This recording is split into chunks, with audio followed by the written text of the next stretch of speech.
Welcome to the Allied Care Connect podcast, where we explore the people, professions, and perspectives that shape care in everyday life. I'm Valerie, founder of Allied Care Connect and the host of this podcast. I'm so glad you're here. Let's get into it. Today, I'm joined by Laura MacLeod, a certified music therapist and counseling therapist with Heartland Music and Wellness here in Alberta, Canada. Laura has over 15 years of experience supporting clients across hospitals, schools, community settings, long-term care, and private practice. She also has experience supporting autistic children and families. And today we're focusing on autism in children and the role music therapy can benefit them. All right, welcome to the podcast. Thanks so much for having me, Valerie. I'm so glad to be here. Awesome. Let's start off with share a bit about what music therapy is and how you came into the field. Good question. So many people, even music therapists, sometimes struggle to communicate a definition. So I'm going to give you two, if that's okay. Yes. One's a bit, yes. So the first one is my personal definition of music therapy, and that is music therapy is the art and the science of using music and musical elements by a certified music therapist to affect change. And I'll give you another definition, and then I'm going to just flesh it out a little bit because it can be so much easier to see it in action than to hear a definition. But music therapy is a clinical, goal-based therapeutic modality in which a certified music therapist uses music to improve communication, regulation, and social skills, not just playing music, but really using music as a tool. So I learned about music therapy for the first time when I was in my third year of a music degree. I was going to be a music educator because that's kind of what I assumed I could do with music. And a music therapist reached out to a prof of mine and was looking for someone to record a project. So I got involved thinking it was just a recording project. And then it turns out that this music therapist was using music and musical tools and songwriting to help this individual with dyspraxia communicate their feelings and communicate their thoughts to the world. So when I first heard the words music therapy together, it's like, you know, when people say like they have an aha moment or like a light bulb goes on. Well, for me, it's like the whole theater was just like flooded with light. It just made sense. Like something clicked in me where I was like, oh, music therapy. Like it's using music to help people in all kinds of ways. Whether that's to increase something or to decrease something, like increase communication skills or clarity in communication, or whether that's to decrease pain or decrease anxiety. So I first heard about it from then, and that scenario. And I finished my undergrad in music, and then I went on to do another undergrad in music therapy at Capilano University, and have just been hooked, line, and sinker since then. That's amazing. I've interviewed quite a lot of people, and it's always that aha moment that is very common in a lot of the answers that I've gotten. So I think you're in the right place. I'm so excited to learn more about it. So as a regular listener of music, consumer of music, not really a maker, how does music creep into a person's life, and how is it used as a tool within your sessions? Yeah, well, the good news is you do not have to be a musician to benefit from music therapy. So I hear what you're saying about, like, I'm not really a music maker, and that is just fine. With music therapy, you definitely don't need to be an accomplished musician to sincerely benefit from the use of music therapy. Music is really just that tool that's helping motivate and helping give that container and that space to affect all kinds of change. So like what we're talking about today specifically with kids with autism, music isn't just something that they're learning how to play. I'm not teaching them how to play a scale. I'm maybe doing something with improvisation on a drum and a xylophone where we're taking turns and we're listening to each other and we're waiting to be able to kind of speak through music to each other as well. Our attention is shared in one area. We're both attentive to the music and attentive to each other. And it's incredible to see when an individual recognizes that I hear them and I see them, when they play a rhythm and I echo it exactly back. And it's like this moment of like, oh, they know. Like they know, they heard me. It's so exciting. Yeah. Yeah. So music can creep in all kinds of ways, especially with individuals with autism. Yeah. Can you talk more about autism and like what a person with autism might experience the world, how they experience the world? Yeah. And I'm speaking as someone who's not autistic. So I'm recognizing that I am speaking as someone who works and lives with and loves a lot of autistic individuals. But just want to recognize that I can't speak to the personal experience of it. Yeah. But what I see and what I witness is that oftentimes music is a language for all people. Music can be this vessel by which individuals who don't speak can communicate laughter, can communicate longing, can communicate frustration, and it's safe, it's wanted, it's welcome, it's celebrated. And music therapy really meets the individual where they are, so that there's not this like, be more this or don't do that. It's more like, who are you and what do you have to offer? What are your strengths? What are your capabilities? What are your interests? Let's take that in music and then let's expand. Let's explore. Let's connect. Mm-hmm. What I'm hearing is like creating an avenue where individuals with autism can be seen who they are, not. Yeah. Yeah. Yeah, definitely. Like I'll give you some personal examples because oftentimes that can be a little bit more concrete if you haven't seen it in a session. I'm thinking of one individual who had a really difficult time communicating verbally, and they chose to communicate through different sounds, different humming, different things like that. And what we did is we recorded those kind of samples of their voice and put it into a song, by which like they were playing the piano or they were making rhythms on the drums. And through GarageBand and all the technology we have now, like it was so beautiful and so cool to see like who they are and what they sound like be really put into this really cool soundtrack that they could share with their family and friends and be seen in that context and celebrated for that strength. I'm thinking too of like there's this amazing girl band out in Montreal that I got to work with, and these are girls with autism, and some of them were communicating verbally, some of them were communicating not, and these girls are able to meet every single week and be able to make friends with other children who have the same kind of interests that they do and connect in different ways. And it's just so beautiful to see how music can be this like shared experience, this shared focus, and this vessel for them to write songs together. So they have a welcome song about their Fireball Rainbow group. It's just really cool to see how music can really bring people together and connect people within that context.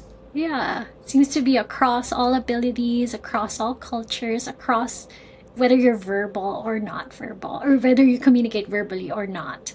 Definitely. Yeah, there's a way to connect. I think I'm getting it a little bit more now. No, for sure. We think of like when we're at a concert and we have a shared experience, or when we're doing a meditation after yoga, and you have this kind of shared sense of like, we did that together. And sometimes for a lot of people, not just people on the spectrum, but for a lot of people, sometimes connecting with typical forms of communication, there's some awkwardness or there's some anxiety about it. There's some hesitation. And music is just this nice third thing in the room where we can attend to that and then learn from each other by focusing on that. In a way that's strengths-based and person-centered. Like I had one individual that I worked with every Saturday, and they always wanted to hear the same song. And I loved it. Like it was great. It was their song. We celebrated it each time. And in what other context would someone be like, oh, good, let's hear like Jingle Bells in May again? Exactly. But that was for them. And that was a great way for us to connect. And And in that structure of that song, we were able to take turns or explore using a high voice, using a low voice, using different feeling sounds to express ourselves of like, okay, let's sing Jingle Bells like monsters, or let's sing Jingle Bells like we're really sad about it. And that just helps people explore the range of their feelings and be able to learn how to communicate it in a safe way. Okay, awesome. Can people feel catharsis within a session, and how and because that's what I guess inferring to, that's what I'm kind of, because when I listen to music, there are songs where it shifts me, and that's how powerful it is. Yeah. Oh, definitely. Yeah, definitely. And I've seen that so often, especially with autistic children, where before a session, like I see them in the waiting room, they're a little bit anxious, or they're fidgeting, or they're just kind of like not really grounded. And then through the activities in the music session, the beautiful thing in music therapy too that we use a lot is there's some flexibility, but there's also a container. So we have a plan, and we choose the plan with the individual. So there's always a welcome song, there's always a goodbye song. There's these rituals we do together that are predictable, that a lot of individuals with autism love and feel grounded by, and feel contained in a really nice way. And then within that structure, we offer that flexibility to expand and explore and grow in different ways. So I've seen from beginning to end of a session, it's amazing to see parents collect their children afterwards and just see the children just kind of bouncing out the walls, like bouncing out the door with a smile on their face, and like just feeling like they really accomplished something and they were really connected to something. So yeah, definitely there can be catharsis in a session. I mean, you've experienced it in life without a music therapist as well. So imagine having a certified music therapist who's trained how to use the power of music in this like contextual, concentrated way. Definitely, it can be really, really therapeutic. Mm-hmm. And also very healing, I would say the word. Definitely. You can definitely say that word. Music. There's an organization actually out in Vancouver called Music Heals, and they raise millions of dollars for music therapy work. Wow. And so we're all about. We're all about the message that music can heal. It doesn't always, like a music therapist isn't going to cure someone of certain things, but music is healing for sure. Mm-hmm. Thank you. So what would a session look like? For example, for someone who might be very curious and someone who's listening that I'm interested in that. You mentioned also having a welcome song and then a goodbye song. Depends. Can you speak more about that? Yeah, well, that's a really good question. So if you were to enter my music therapy studio in Cochrane, Alberta, you would be met with a welcome song. And like I said, music therapy is person-centered and strengths-based. So it would be age-appropriate to you. It would acknowledge who you are. And maybe you would even have input into that welcome song of like, okay, what's our first song we're going to do together?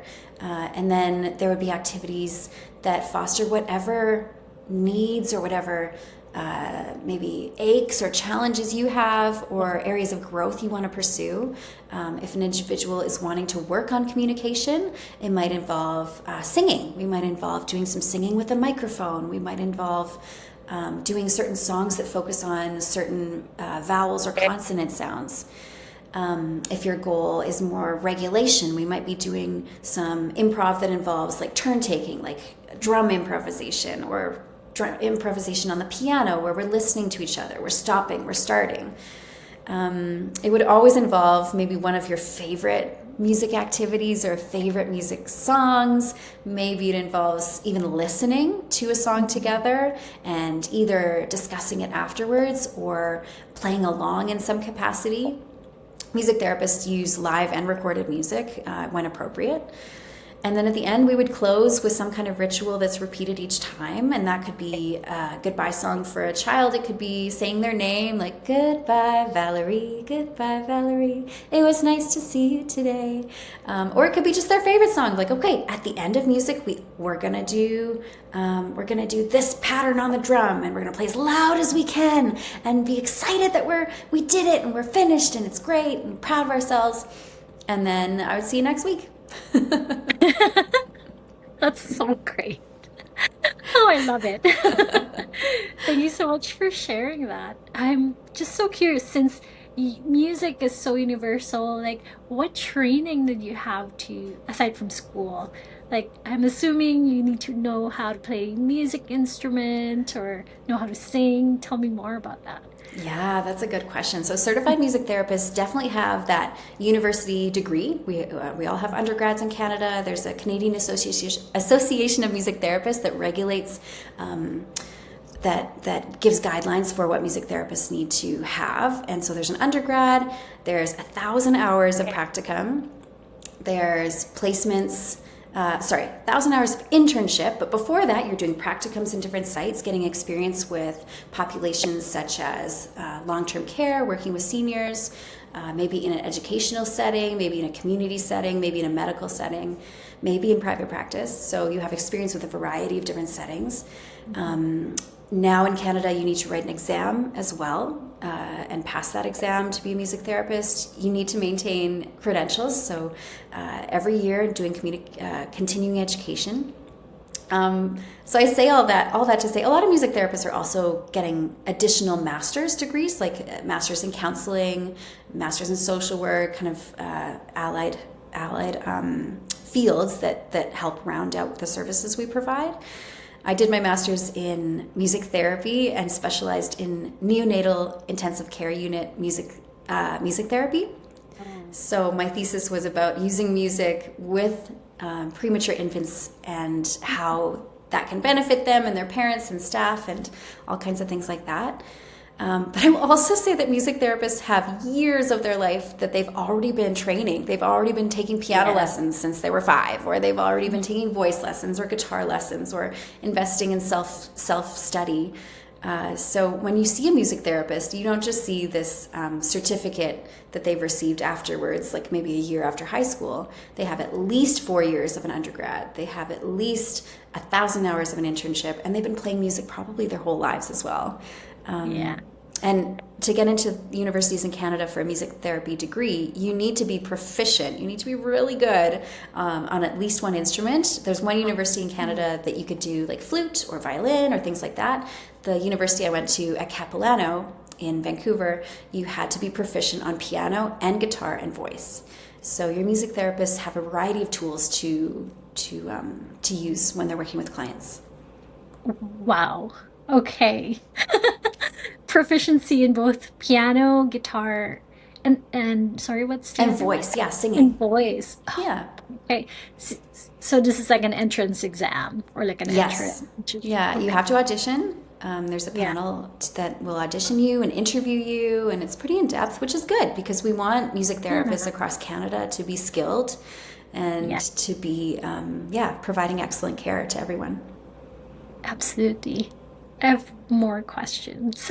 Perfect. I love So talking about it. do you study different songs or I don't know. I'm trying to like these yeah, have a repertoire of songs that you can tune to. Yeah. Yeah. Yeah, So if okay. you were to look at my iPad at all the songs that I have on there, you'd be like just floored by the variety, I think, number one. Mm, I worked for many years in long-term care and I absolutely love the songs that I was singing in that population because we want to use music that's client-centered, that mhm. honors and acknowledges who that person is, their likes, their familiarities. So when I was working in long-term care, I was often singing songs like My Bonnie Lies Over the Ocean or You Are My Sunshine or songs by Elvis.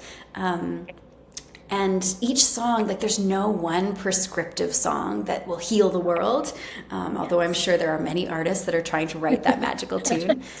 But yeah, it really depends on the person. So with a lot of children with autism that I work with, it's whatever they're listening to. Sometimes there were individuals that I was working with, young kids that had an amazing ear for music, and they would just listen to a song on the radio and just be able to play it on the piano, or they were able to hear a song anywhere in a movie and be able to like kind of sing it verbatim back to you after one listen. So the music and the instruments, it's all like who is that person, what's their interest, what's appropriate for them, and then bringing that to the music therapy space. Yes. Okay. Beautiful. I am curious about when you work with children with autism, what are the cues that you kind of watch out for? If initially they might be hesitant or shy, or like, can you talk more about that? Yeah, cues that I'd be looking for. That's a good question. Yeah. So I would say that music therapists are really one of our biggest trainings, and the feedback that we get when we're in school is our skills of observation and reading the room. A lot Yes. of times we're working with groups or with one-to-one clients, and if I'm working in a classroom, an adapted classroom with children of all different needs and all different skill sets and interests, I have to have eyes in the back of my head, eyes coming out of my fingers, like being very attuned to what's happening in the room. And honestly, who isn't a little bit hesitant or shy when they meet someone new as well? So you acknowledge that and see what you can do to create a safe space for that person and a fun space, an engaging space. So I'm looking for eye contact. I'm looking for, when I worked in the NICU with premature infants, I would often look at the hospital monitors to see what their oxygen saturation was or what their heart rate That was was my telling next me. question.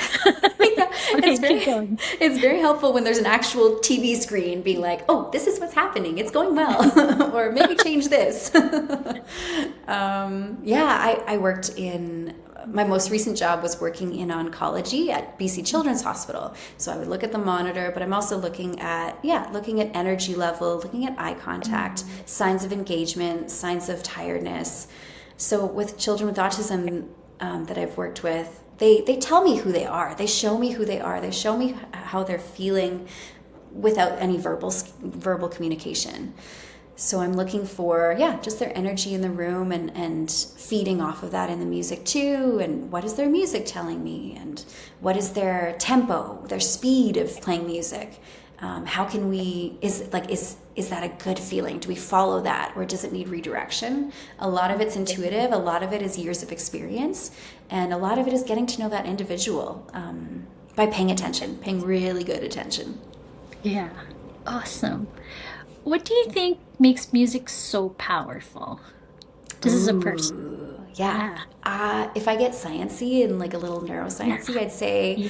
that music is so powerful because it interacts with every single part of our brain.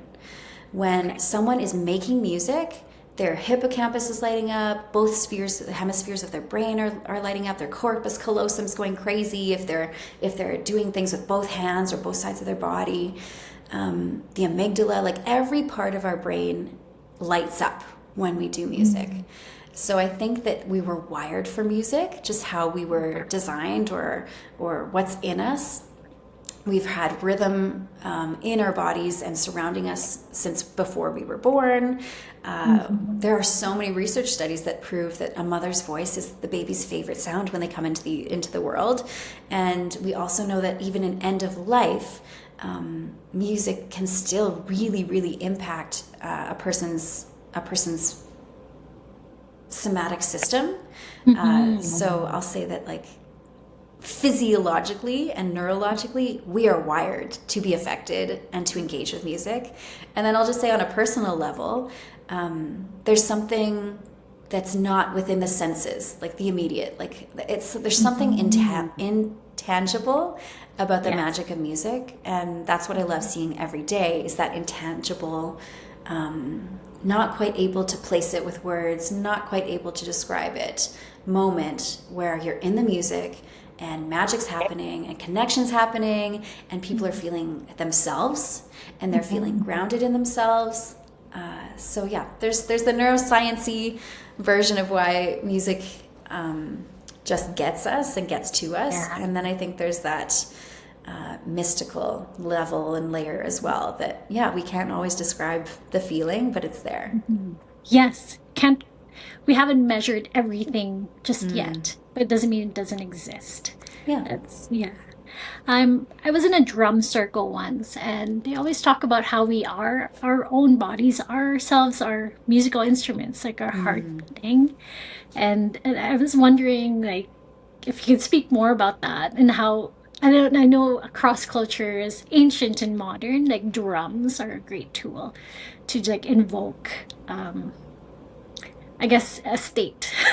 Yeah, no, definitely. Yeah. Can I tell you something exciting that I learned when I Yes. was learning about NICU music therapy? So, music therapy with premature infants. There's one technique out of New York where they use a tongue drum to help a baby learn how to suck to the rhythm when they're nursing. So, even from premature infancy, like even from like before term, infants can use rhythm very expertly. Like a music therapist would need specific training about this, be very attuned to that infant. But even from infancy, rhythm can help with things like feeding and pacing of feeding and suck strength of feeding. And then even throughout the lifespan, I think of kids that I've worked with autism and how rhythm can be really grounding, and rhythm can be like, once there's that kind of cross body, both hands motion, there's this sense of like, yeah, like this yes moment of engagement, of connection. And when I'm doing the same tempo as that person, they're feeling heard. They're feeling like, yeah, I'm in the space too, they're in the space too, and it's good. I think of doing drum circles in long-term care. And maybe not everyone has exact rhythm, but when we're jamming to Hound Dog by Elvis, there's this like exciting atmosphere, and there's this like energy lift, you know, when you're in a group setting. Maybe you experienced this in your drum circle, where you felt like energized by this pulse around you. Yeah, I need to get in a drum circle. That's what I'm thinking. I need to find a drum circle to be part There's of one right in now. Inglewood. Yeah, there's one in Okay. Inglewood. Yeah, every Thank you. Friday. Anyway, I'll That's send you exciting. details. Okay, please do. So I have a couple more questions here. You are dual certified. Do you also do counseling with adults, and do you also bring in music, or is it mostly talk therapy? Yeah, it's all when it's appropriate and all when Yeah. it's wanted. So with adults, sometimes songwriting can be a really, really valuable tool. And this is for someone who's either neurotypical or on the spectrum. All people can communicate in so many different ways. So maybe it's songwriting, maybe in the session we're exploring a scenario or a feeling, and then we bring it to the piano and maybe sing a phrase over and over again, or start with a feeling and then sing that feeling, like I'm feeling whatever, and then move it to but I know, and then some kind of positive message or some kind of but I want, or and I also know this about the world or about myself or about the possibilities of something. So sometimes it's as concrete as that, where it's a little bit of songwriting. Sometimes it's sharing lyrics of like, oh, I had this song come to me, and like I can't tell you how I'm feeling, but this song really does. Let's listen to it together. So we listen to it together and do a lyric analysis. So maybe that person is just like, I'm not into singing. I don't want it, but I can tell you what this means to me, and that song can be a vessel for this aligns with me, this doesn't. So that can be really useful with that kind of counseling piece, like that verbal processing, and then that experiential piece of the music. And that's all what people are comfortable with, what they want to try and explore. And it's really fun to do. That's really cool. Yes, that's really cool. And I'm just kind of imagining it in my head. So it's really cool that music therapists have this like tool skill set that you can bring in lyrics, because sometimes you go to therapy and I would listen to a song and I would bring it in the therapy space, and it kind of ends there at times. And at times people would prod into it, but with someone who's a music therapist, you can expand more within. Am I getting it? Yeah, no, I love that you said expand. Like that's exactly it. It's Yeah. someone brings something that they're offering of like, this is what I have, and then a music therapist is like, yes, tell me more. Like what else? Music therapists aren't afraid to dive deep into more of that. So what you said, explore, expand. That's exactly it. Thank you. That's really cool.